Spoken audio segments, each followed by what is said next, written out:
The last presentation is Juan Chepley. Thank you, Donna. I have to say I'm too excited to be here, to be sitting down, and I'm going to abuse my privilege and address you from the podium. I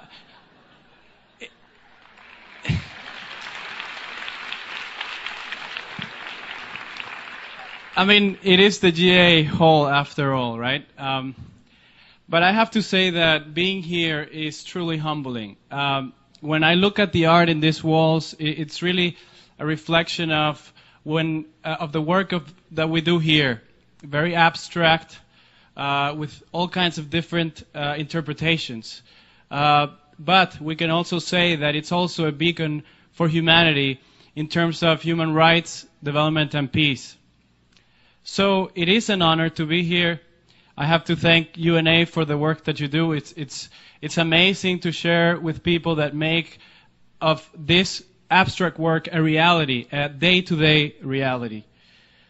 In terms of Goal 13 and climate change, I like to speak of the SDGs, the Sustainable Development Goals, as a whole. But if I were to say a couple of things about climate change, I would have to say two things. The first is that we're nowhere near where we need to be. We're also not near where we want to be.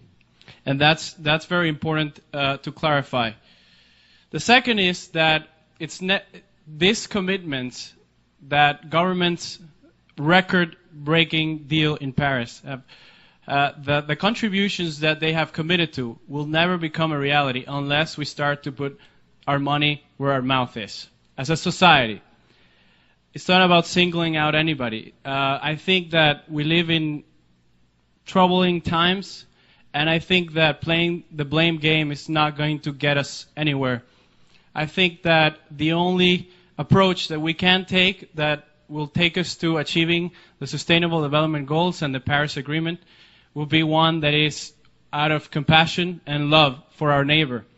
It might sound cliche, but when you look at the financing for the Sustainable Development Agenda and the effects of climate change, we in the developed world are pretty much emitting most of the carbon emissions.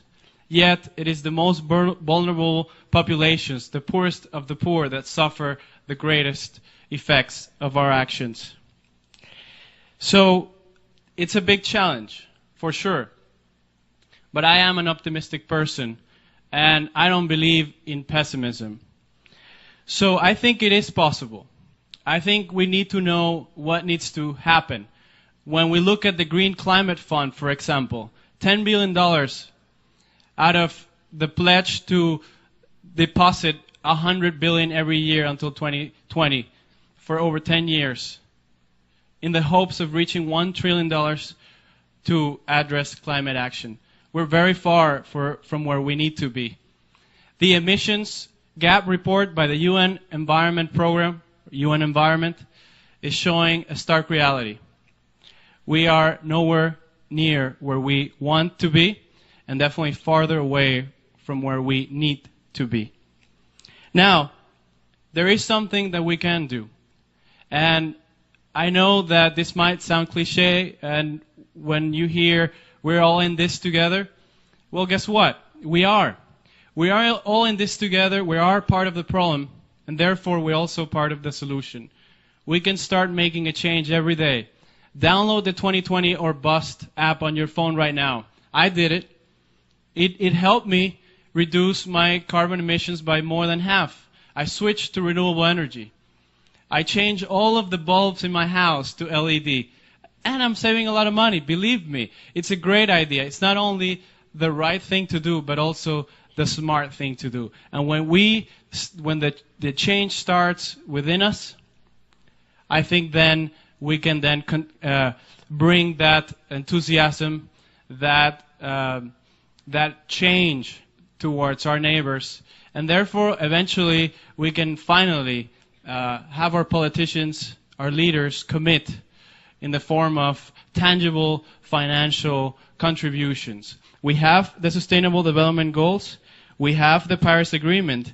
And just like John F. Kennedy said, by defining our goal now clearly, by making it seem more manageable and less remote, less abstract, we can help people see it, to draw hope from it, and move irresistibly towards it. So let us move together. Thank you so much.